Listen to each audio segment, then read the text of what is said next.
وَلَقَدْ يَسَّرْنَا الْقُرْآنَ لِلذِّكْرِ فَهَلْ مِن مُّدَّكِرٍ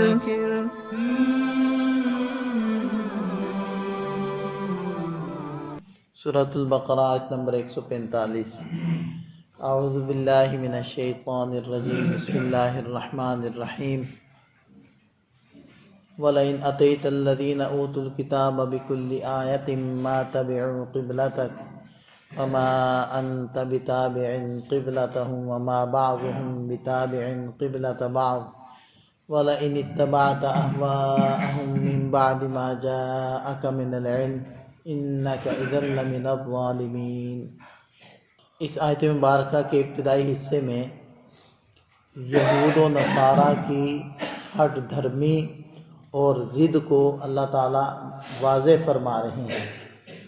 کہ اے نبی صلی اللہ علیہ وسلم، اگر آپ اتیت الذین اوتوا الکتاب، ان اہل کتاب کے پاس لے آئیں بکل آیت، ہر قسم کی نشانی یا دنیا بھر کی دلیلیں، پھر بھی ما تبعوا قبلتک، پھر بھی وہ آپ کے قبلے کی اتباع نہیں کریں گے۔ ضد اور ہر دھرمی اس درجے کی ہے کہ کسی بھی دلیل سے مطمئن ہو کر یہ لوگ آپ کی اتباع پر نہیں آئیں گے۔ وما انت بتابع قبلتہم، اور آپ بھی ان کے قبلے کی اتباع نہیں کریں گے۔ بعض یہود کو یہ امید تھی کہ جیسے پہلے بیت اللہ قبلہ تھا، پھر بیت المقدس ہوا، پھر بیت اللہ ہو گیا، شاید پھر بیت المقدس ہو جائے، تو اللہ تعالیٰ نے اب قیامت تک کے لیے یہ اعلان کر دیا وما انت بتابع قبلتہم، اور آپ کبھی بھی اب ان کے قبلے کی اتباع نہیں کریں گے، یعنی قبلہ کی تبدیلی کسی بھی طرح کی نہیں ہوگی۔ وما بعضهم بتابع قبلۃ بعض، اور ان میں سے بعض کے قبلے کی اتباع نہیں کرتے، یعنی یہود کا قبلہ بیت المقدس ہے اور نصارہ کا وہ مشرقی جانب ہے، کیونکہ قرآن میں آتا ہے نا مکاناً شرقیہ، کہ جب فرشتے آئے تھے حضرت مریم علیہ السلام کے پاس تو وہ ہیکل کی مشرقی جانب میں تھی، تو اس مناسبت سے نصارہ نے مشرقی جانب کو اپنا قبلہ بنایا۔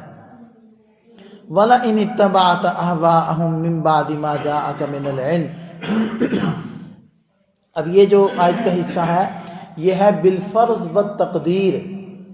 اگر بالفرض آپ نے ان کی خواہشات کی اتباع کی، خواہشات سے مراد یعنی اگرچہ وہ جس بات کے اوپر عمل کر رہے ہیں کسی زمانے میں اللہ کا حکم رہا تھا،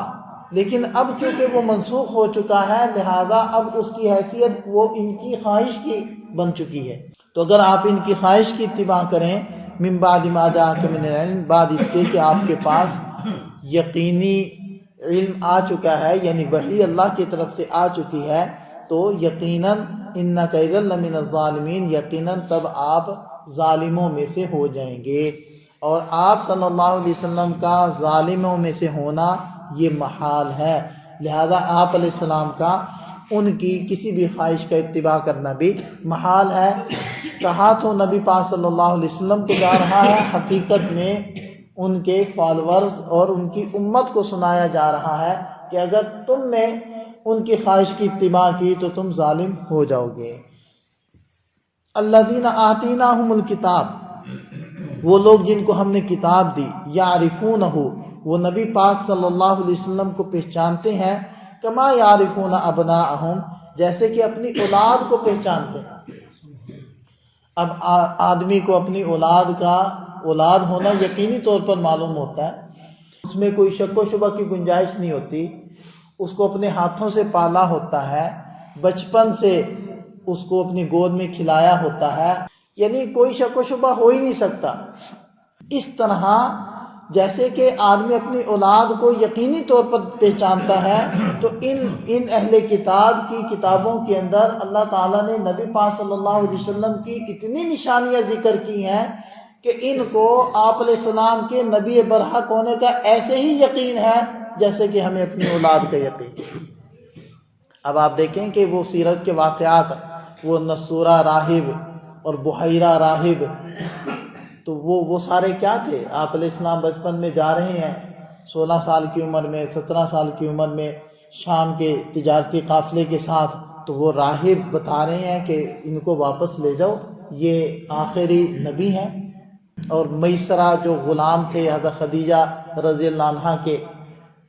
جو شام کے سفر میں آپ علیہ السلام کے ساتھ تھے، وہ کیا آ کر آپ علیہ السلام کی صفات بیان کر رہے تھے۔ اور حضرت خدیجہ رضی اللہ عنہ نے جب دیکھا کہ آپ علیہ السلام آ رہے ہیں اور میسرہ غلام ساتھ ہے، تو 2 فرشتوں نے آپ علیہ السلام کے اوپر سایہ کیا۔ اب یہ چیزیں وہ راہب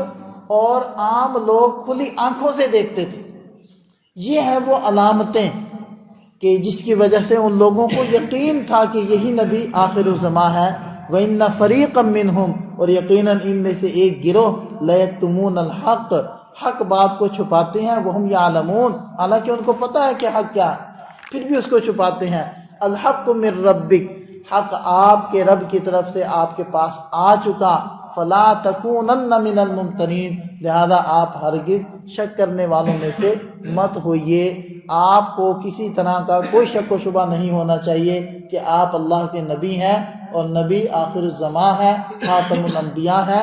اور اللہ کے برحق نبی ہیں۔ آپ کو کسی طرح کا شک نہیں ہونا چاہیے، ان کو شک ہوتا ہے تو ہوتا رہے۔